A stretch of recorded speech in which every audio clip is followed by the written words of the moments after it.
reka twikomereze duse nk'abajya ku kindi kintu twifuje kuganiraho nawe kijyanye n'imyemerere. Uri umwe mu bahanzi waririmbye indirimbo zo kuramya no guhimbaza Imana. Ntabwo nshaka ko tugaruka ku buryo wahinduye ukajya mu kindi gice cyangwa se waguye nk'uko mukunda kubivuga, ahubwo nashaka kubaza amadini menshi mu Rwanda ariyongera umunsi ku wundi, urabizi nkawe mu maso yawe nka Mani Martin uvuga iki ku kwiyongera kw'amadini? Okay, amadini si ikintu nkunda kuvugaho cyane, si n'ikintu nkunda cyane, ariko navuga ko kwiyongera kwayo wenda n'uburyo bw'iyaguka ry'iyogezabutumwa ku isi, kimwe muri byo wenda habaho n'izindi mpamvu nyinshi, nabo njya numva kuri radiyo bavuga ngo ni business, so haba harimo impamvu nyinshi cyane njye wenda ntamenya. Iyo ya business ikunda kugarukwaho cyane, nawe urayemera ko bamwe bashobora kuba babikora kubera inyungu zabo? Nta muyobozi w'idini n'umwe ndaganiriza wenda ngo abe yambwira ngo niyo mpamvu, ariko tugenda tubona muri kino gihe abagiye bakora amadini ugasanga barabwira abantu ngo bazane imitungo yabo wenda mu buryo budasanzwe bw'amaturo.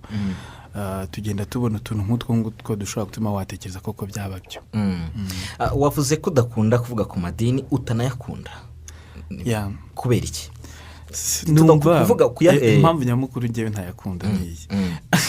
Ubundi igihe sinkunda ibintu byose bitandukanye abantu, ibintu byose bituma abantu biyumvamo ibice ku buryo byagera no ku rwego umuntu aba yavuga ati uyu n'uyu sinamushyingira kubera ko atameze nkanjye, uyu n'uyu sinamukunda sinagira nawe ikiganiro kubera ko atameze nkanjye.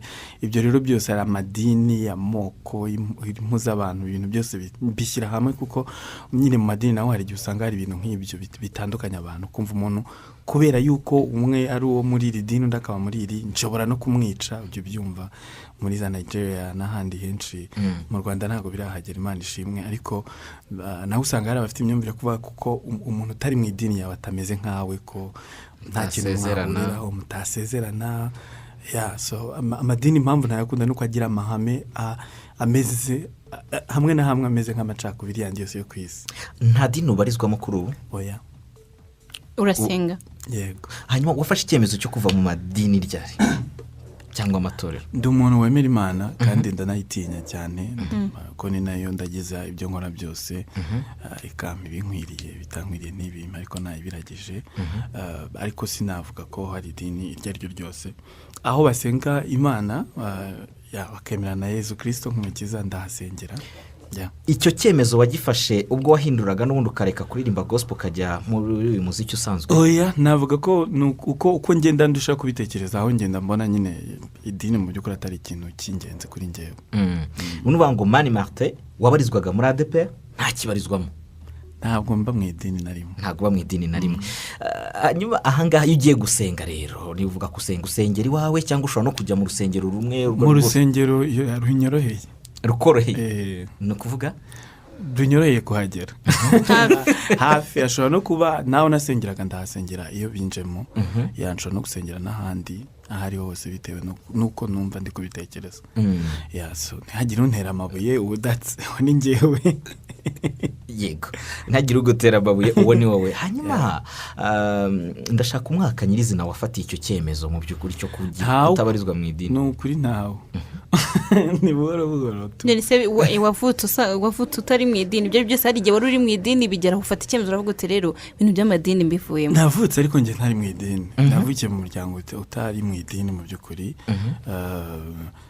Wemeraga buriya Kiliziya Gatolika ariko gatoya nabyo, kuko ntabwo navukuze mbona bajya gusenga. Warabatijwe? Narabatijwe wenda nahabwa, ariko cyane cyane kubera gukurikira abandi pe.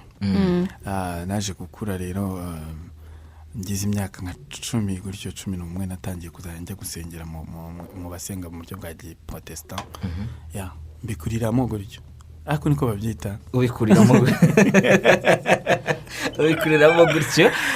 Ujya se wicuza nk'igihe ushobora kuba waramaze mu itorero, muri ayo matorero? Oya, itorero cyangwa se idini ni ikintu parti nini y'ubuzima bwanjye. Ntekereza ko ndi uwo ndiwe kubera ko hari byinshi byiza niyumvamo cyangwa se mfite kubera ko naciye muri church. Numva mbikunze rero, si ibintu nshobora kwicuza n'umunsi n'umwe. example ingero z'ibyo ubona ufite kubera ko wanyuze mu matorero. Kwemera Imana, gutinya Imana no gutinya icyaha, no kugerageza kugendera ku mabwiriza atabangamira abandi, cyane cyane ko mu madini ibyo babyigisha. Bivuze ko uramutse wibarutse ukagira umuntu cyangwa ubereye responsable, umuntu uzakura uburere kuri wowe, wamutoza gukurira mu idini cyangwa se wamubuza kujya mu idini? Namutoza uburere bwa kinyarwanda, bwa kinyarwanda nk'ubw'abandi bana bose b'abanyarwanda. Idini rishobora kuba amahitamo ye bwite. Sinshobora kubatiza umwana cyangwa kumubatirisha, njye niko mbyumva ku giti cyanjye. Numva ari amahitamo ye yagira. Hawe uburere akamenya ikibi icyiza, ashobora gusoma. Umwana wanjye azakunda gusoma ko nanjye nkunda gusoma ibitabo bitandukanye, bishobora kubamo n'ibitabo bivuga Imana. Ubundi akazagira amahitamo ye bwite, ko ntekereza ko n'undi n'uburenganzira bw'ikiremwamuntu kuba wakihitiramo.